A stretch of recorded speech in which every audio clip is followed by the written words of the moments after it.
শেষ হয়েছে বাংলাদেশ বনাম নিউজিল্যান্ডের মধ্যকার ওয়ানডে সিরিজ। যে সিরিজে দুটি ম্যাচে হেরেছে বাংলাদেশ এবং একটি ম্যাচে জয়লাভ করেছে বাংলাদেশ।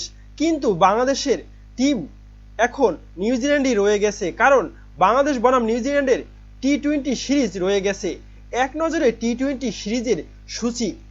নিউজিল্যান্ডের মাটিতে সদ্য শেষ হওয়া ওয়ানডে সিরিজের প্রথম দুই ম্যাচে হেরে সিরিজ হাতছাড়া করলেও শেষ ম্যাচে রেকর্ড গড়ে সফরের প্রথম পর্ব শেষ করেছে বাংলাদেশ। টাইগার বোলারদের আগুনঝরা বোলিংয়ে নাস্তানাবুদ কিউই শিবির 9 উইকেটের বিশাল ব্যবধানে পরাস্ত হয়, আর এতেই সিরিজ হারের দুঃখ ভুলে আসন্ন টি-20 সিরিজের রসদ খুঁজে পেয়েছে লাল সবুজের জার্সিধারীরা।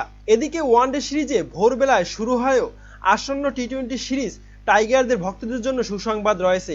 শীতের রাতে ভোরে খেলা দেখতে হবে না। সিরিজের প্রথম দুটি ম্যাচ অনুষ্ঠিত হবে বাংলাদেশ সময় দুপুরে, অন্যটি সকালে। অপরদিকে ব্ল্যাক ক্যাপসদের মাটিতে টি-20 সমীকরণে একেবারেই সুখর না টিম বাংলাদেশের।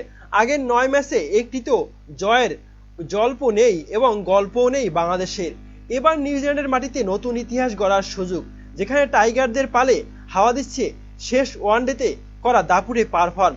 সৌম্য শান্তদের সামনে বড় সুযোগ। এক নজরে টি-20 দলের সিরিজ ও সূচি। প্রথম টি-20 ম্যাচ 27শে ডিসেম্বর নেপিয়ার দুপুর 12:10। দ্বিতীয় টি-20 ম্যাচ 29শে ডিসেম্বর ভেন্যু মাউন্ট মঙ্গাইন দুপুর 12:10। তৃতীয় টি-20 31শে ডিসেম্বর ভেন্যু মাউন্ট মঙ্গাইন সকাল 6টায়।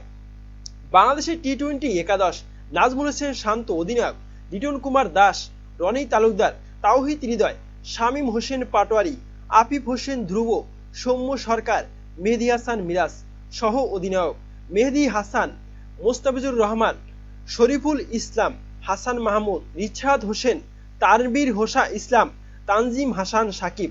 নিউজিল্যান্ডের সিরিজে টি-20 দল: মিচেল স্যাটনার অধিনায়ক, Phil Allen, Mark Chapman, Jacob Duffy, Adam Milne, Daniel Mitchell, Jimmy Neesham, Glenn Phillips, Rachin Ravindra, Ben Sears, Tim Seifert, ঈশ্বরী ও টিম সাউদি। প্রিয় দর্শক, বাংলাদেশ রয়েছে এখন নিউজিল্যান্ডের মাটিতে। তারা নিউজিল্যান্ডকে শেষ ম্যাচে কাঁপিয়ে দিয়েছে। এবার কি টি-20 ম্যাচেও তারা কাঁপিয়ে দিতে পারবে নিউজিল্যান্ডকে? অবশ্য নিউজিল্যান্ডের মাটিতে বাংলাদেশ এখন পর্যন্ত কোনো টি-20 সিরিজ এবং ম্যাচ জিততে পারেনি। এ বিষয়ে আপনার মতামত কি জানাতে পারেন কমেন্ট করে কমেন্ট বক্সে। এবং গত ম্যাচে শরীফুল ইসলাম এবং তানজিম হাসান সাকিব দুর্দান্ত বোলিং করেছেন, আর শরীফুল ইসলাম এবং তানজিম হাসান সাকিবকে এবারও দলে রাখা হয়েছে। টি-20 দলটা যেন এক পেসারের ধ্রুব তারা, আর পেসারদের এবং স্পিনারদেরকে নিয়ে টি-20 দলটি গঠন করা হয়েছে। এই টি-20 দল নিয়ে আপনি কতটুকু আশাবাদী সে বিষয়ে আপনার মতামত কি জানাতে পারেন কমেন্ট করে কমেন্ট বক্সে। এবং টি-20 ম্যাচগুলো কি বাংলাদেশ জয়লাভ করতে পারবে নাকি জয়লাভ করতে পারবে না, নাকি ইতিহাস রচনা করা হবে না টিম টাইগারে? এ বিষয়ে আপনার মতামত কি জানাতে পারেন কমেন্ট করে কমেন্ট বক্সে। ধন্যবাদ।